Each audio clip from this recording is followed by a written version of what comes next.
Buenas, ya estoy de vuelta del GP Twitter y de recuperarme y de estar por Valladolid y por Barcelona y por todas partes que he estado. Y nada, lo bueno de haber estado un par de semanitas sin hacer mucho es que se han ido acumulando los coches con los que hacer vídeos. Y diréis, ¿por qué es bueno esto? Pues porque así puedo hacer una serie de vídeos con un hilo un poquito conductor que bueno, pues que tienen un poquito más de sentido que simplemente análisis sin más. Y hoy vamos a empezar por el restyling que ha hecho Alfa Romeo de la Giulia y del Stelvio. ¿Por qué con esto? Pues porque también quiero hablar un poquito de otra cosilla que he visto por internet sobre el BMW M4, y también en un futuro vídeo enlazaré esto con el nuevo M2. ¿Y por qué quiero hacer esto? Pues porque de esta forma puedo hablar un poquito sobre cómo hacer restylings y cómo podemos intentar meter sobre la base de un mismo coche, sobre el mismo cuerpo del coche, nuevos aspectos estéticos que encajan de forma mejor o peor. Así que vamos a verlo. De primeras, aquí tenemos a la Giulia con los nuevos faros del restyling. ¿Y qué tenemos aquí? Pues simplemente la firma lumínica que podíamos encontrar en el Tonale, ¿vale?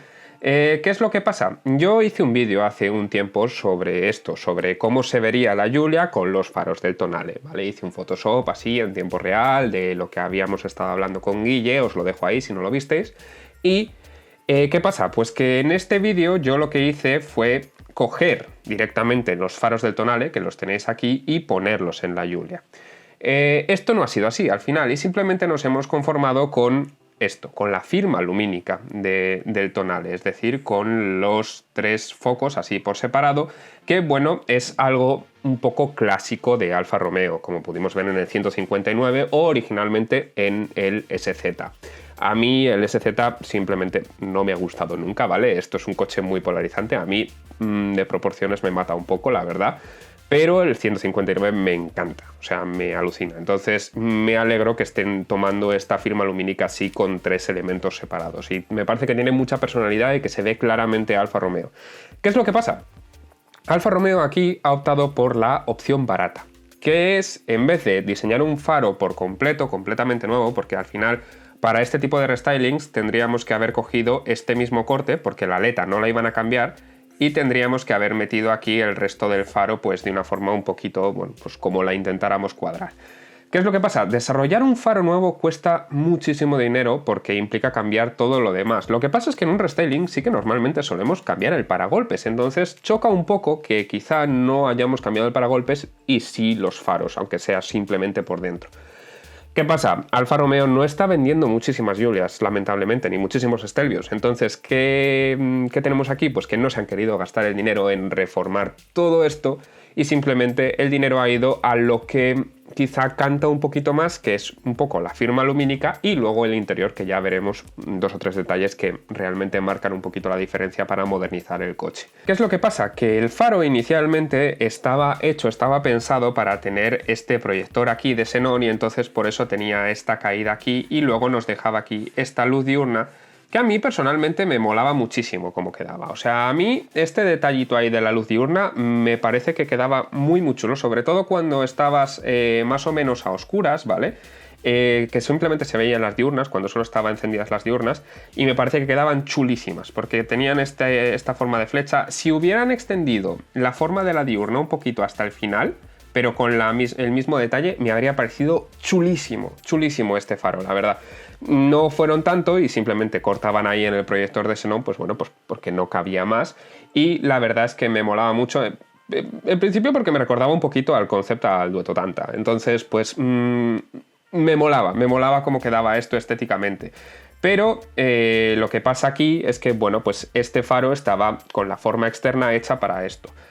Lo que nos ha pasado ahora es que, ya os digo, hemos simplemente rediseñado el interior, pero nos hemos quedado con la forma del exterior que teníamos anteriormente. Entonces, pues tenemos este faro. Y bueno, me pasa un poquito que la Giulia me sigue pareciendo probablemente la berlina más bonita.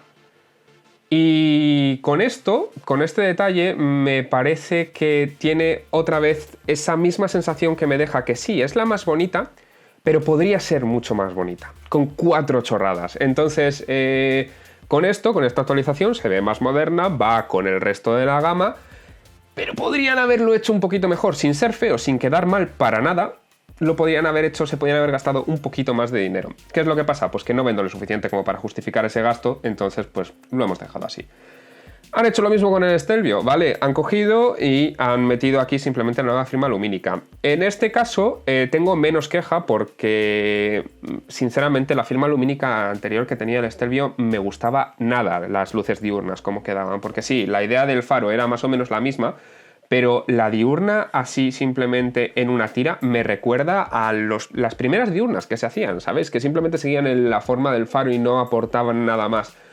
Me daba esta sensación en este faro. No tenía nada de volumen y se me quedaba muy soso de verdad. O sea, así como en la Giulia la diurna tenía su creatividad y su puntito así que molaba, que le daba agresividad, en esto a mí no me aportaba nada la diurna. Entonces, simplemente el nuevo rediseño, aunque ya os digo, no termina de encajar al 100% con el resto del faro, pero me parece que es mucho mejor. Me parece que queda 1000 veces mejor, ya os digo. Si nos vamos a la trasera, no han cambiado prácticamente nada. El resto del exterior del coche no han cambiado prácticamente nada. Sí que tenemos este color nuevo gris mate. No me dice muchísimo, la verdad. Un poquito más oscuro quizá me habría ganado un poquito más, como el que tiene Mercedes. No sé si tiene mucho metalizado, esto me gustaría verlo en directo, porque hay veces que estos mates, como tienen un toquecillo así metalizado, sí que ganan. Pero me da la sensación de que no es un efecto muy fuerte aquí. Además es bastante mate, no es muy satinado.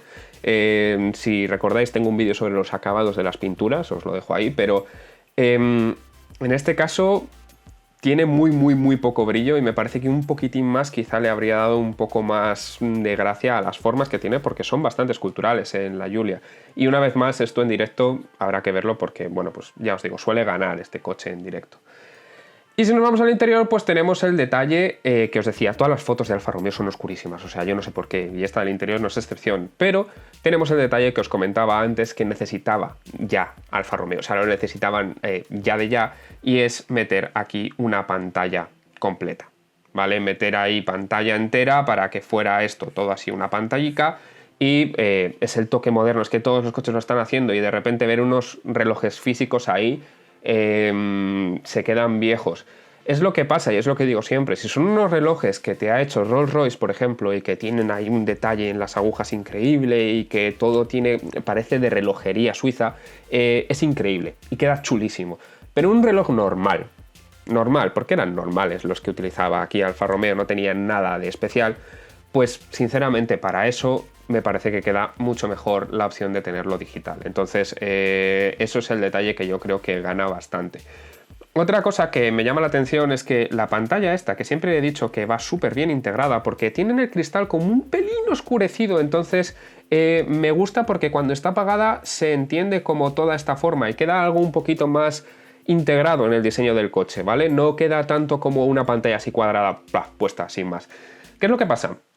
Esto, en el anterior restyling, que no fue un restyling como tal, simplemente cambiaron 4 cosillas, le metieron mucho mejor software a esto, muchísimo mejor. Ahora tiene Android Auto, tiene todas estas cosas y funciona 1000 veces mejor de lo que funcionaba originalmente. ¿Qué es lo que pasa? Que le han metido aquí esta interfaz de como tarjetas y me mata un poquito la idea del diseño de esta pantalla, que era el que se fundiera un poquito con la forma externa que tenemos aquí. Entonces me mata porque aquí tenemos este vértice que va a tocar ahí y son dos aristas que están muy cerca y si no tuviera las tarjetas de fondo, si simplemente tuviera las letras y los números y todo esto, se fundiría un poquito más, yo creo, y quedaría un poquito más integrado en la forma externa. Pero bueno, es lo que pasa con los restylings y con estas cosas que os digo, que es que al final se va perdiendo un poquito la intencionalidad inicial y acabamos en cosas que no tienen tantísimo sentido. Pero bueno, la pantalla de aquí, como simplemente es diseñar gráficos para que encaje con el resto, pues al menos me las han diseñado de tal forma que tenemos los relojes en los extremos y encaja con la forma esta de metal que tiene por fuera. Entonces está chulo y queda bien integrado. Además, gracias a esa forma metálica que tenemos por fuera, da un poquito de sensación más de físico, aunque sea una pantalla. Entonces me parece que queda bien integrado y es una mejora muy importante, pero ya os digo, se veía viejo esto en el interior, la verdad. Y bueno, normalmente el vídeo sería hasta aquí, pero quería seguir un poquito para ir enlazando y hablar sobre una cosa que el otro día mirando por Instagram me encontré, y es que de repente me encontré con esta ilustración, ¿vale? que podéis ver aquí, Adro, que es el diseñador, ¿vale? Lo podéis encontrar en Instagram, os dejo el enlace abajo en la descripción del vídeo. Y lo vi y dije, wow, esto me parece una opción de restyling muy chula para BMW y me parece que integra muy bien la parrilla. Una parrilla enorme, ¿vale? Porque sigue siendo enorme, es un poquito más bajita, si os dais cuenta. Baja un poco más hasta abajo y esto no se extiende tanto hacia abajo, pero a cambio es más ancha, ¿vale? Es un poquito más ancha que la original. Entonces, ¿qué es lo que pasa? Queda muy bien integrada y me parece que queda mucho mejor integrada que la original. Esto es una de esas cosas que no se suelen ver, que es un restyling que queda mejor que el original y un restyling que no es oficial, ¿vale? No es de BMW. Pero esto yo lo vi y dije, bueno, pues es una foto sin más, o sea, un Photoshop. Pero no, al parecer, esta gente tiene una empresa y lo están haciendo en realidad y están vendiendo este paragolpes como kit entero para el coche y me parece que gana mucho, que gana muchísimo, pero no solo simplemente por eso, porque me parece que un poquito más achatado queda mejor. Todo encaja bien con esto, mucho mejor que el original, porque si os dais cuenta, aquí el faro, una cosa que siempre me había matado es que quedaba por debajo de esa arista ahí. Ahora esto está corregido y encaja perfecto. De nuevo, esto aquí, este vértice iba ahí, que sí, que teníamos aquí otro vértice en la parrilla, pero ya está, hasta ahí, porque realmente esto venía un poco a la nada y quedaba un poco ahí a medio camino. De esta forma, con este corte mucho más en diagonal, aparte de darle más agresividad y que me parece que queda mejor, va a tocar a ese vértice de ahí. Y han reducido en uno. Ahora pasa a ser un hexágono más o menos. Simplemente tenemos aquí dos lados en vez de tres, que lo hace bastante más complejo. Y además a mayores tiene otro detalle muy interesante, que es el hecho de que la parrilla está un poquito inclinada hacia adelante, ¿vale? No está tan vertical como está aquí, entonces le da más agresividad. Son todo cosas que me parece que están muy bien pensadas, de verdad, o sea, mucho mejor de lo que está haciendo BMW últimamente. Y ya os digo, de repente yo vi este Photoshop y dije, wow, está muy chulo, pero el ver que lo están haciendo en realidad me parece flipante, o sea, me parece que queda muy bien. Además, otra de las cosillas que no me encantaba de cómo es el original es que aquí, por el colmillo este, se queda este brillo un poquito extraño, como que no va tenso justo hasta este vértice de aquí, no va clac, no hacia ahí una arista totalmente definida y me quedaba un pelín raro. Entonces esto es una de las cosas que más o menos han corregido aquí, dejando un poquito más de entrada ahí para esa cortinilla lateral.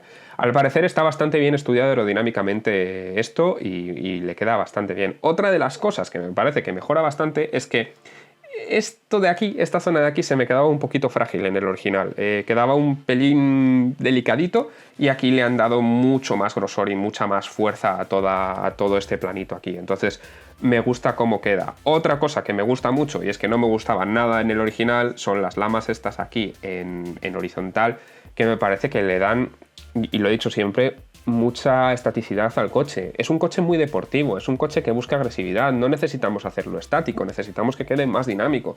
Entonces, además va un poco en lucha con la parrilla, porque la parrilla es muy vertical, si os dais cuenta, y le da eso, verticalidad, pero a cambio eso es horizontal, que se supone que le da anchura, pero quedan un poco estrechas respecto a otras de BMW.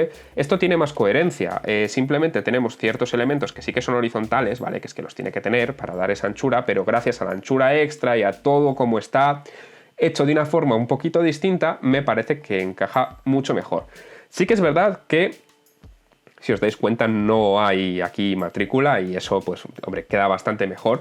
Pero hay dos cosas que va a quedar mejor incluso con matrícula, y es que, por un lado, es más ancho, es más ancha la parrilla, entonces la matrícula no va a partir tanto la parrilla, y aunque venga por aquí, simplemente se va a seguir viendo bastante parrilla a los laterales, que es que aquí se divide un poco y queda un poquito extraña, ¿vale? Entonces, de esta forma yo creo que va a quedar un poquito mejor. Y a mayores es que esta sección central de aquí es en negro, entonces va en el mismo color de la parrilla. Por tanto, no va a partir tanto la parrilla como sí que parte este elemento aquí de color que nos lo deja pues dividido ahí a la mitad. Y queda un poquito extraño, la verdad, queda un poquito raro. Pero bueno, son ese tipo de cosas que ya os digo que me parece que es que todo tiene muchísimo sentido y lo han mejorado en prácticamente todo. Digo prácticamente porque, por ejemplo, estas entradas aquí, el volumen que le da BMW me mola bastante y quizá aquí con la rejilla se queda un poquito más viejo. Pero es verdad que han utilizado rejilla en todo el resto y que queda muy bien, entonces pues simplemente es un poquito por coherencia. Es una decisión de diseño que, bueno, pues me parece acertada, siendo que me gusta un poquito menos. Pero ya os digo, me parece que en cuanto a todo lo demás, es que cómo se inclina, ya os digo, me parece que le da una agresividad extra que le queda muy, muy, muy bien. Por cierto, este lip de abajo extra es parte del kit y es una pieza por separado. Así que yo personalmente, si os mola mucho esto y os lo queréis poner a vuestro M4, yo no le pondría eso. Me parece que va a quedar mejor simplemente un poquito más sencillo y sin esa pieza ahí. Pero bueno, esto es, una vez más, cuestión de gustos. La cuestión es que esta gente es que incluso le ha diseñado, y esto es que me hace mucha gracia, le ha diseñado un alerón trasero, ¿vale? Y esto es una clase para BMW de cómo se tiene que diseñar un alerón trasero para sus coches. Porque BMW lo de integrar alerones traseros lo lleva muy mal, ¿vale?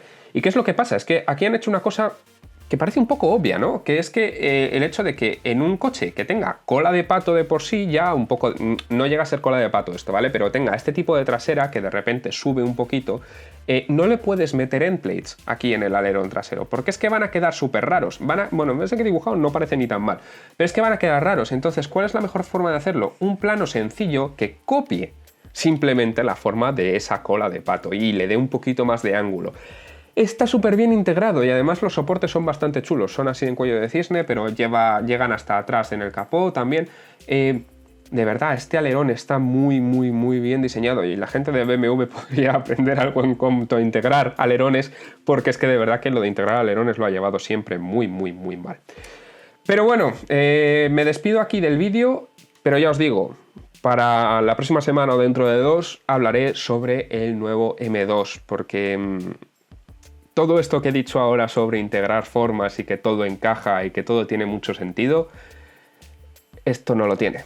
Y es oficial, ¿sabéis? Esto viene de BMW propiamente, entonces me lleva a los 1000 demonios. Ya lo hablaremos. Y nada, ya os digo, hasta aquí el vídeo de hoy, no mucho más, ha sido ya largo, ¿vale? No le gusta a YouTube los vídeos cortos, el vídeo del casco se funcionó fatal, o sea, os lo mostró a muy poca gente, porque realmente la gente clicaba lo mismo cuando salía el anuncio del vídeo, lo que pasa es que no os lo mostró, porque no le apetecía. Pero bueno, ya os digo, cosas de YouTube, cosas extrañas. Así que nada, hasta aquí el vídeo de hoy, espero veros por aquí y si no os habéis suscrito, ya estáis tardando.